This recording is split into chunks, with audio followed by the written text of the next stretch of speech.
Hello, dear students, and welcome back to my channel. Students, this is the official timetable for TS Inter Exams 2026. The exams are going to begin from 25th February and will end by 18th of March. Timing is 9 a.m. to 12 noon.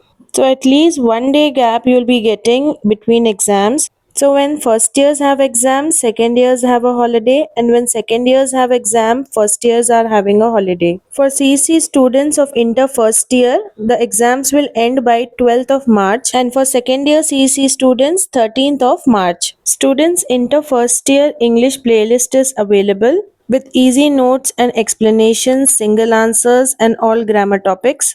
So check the playlist that I have given in the comment section.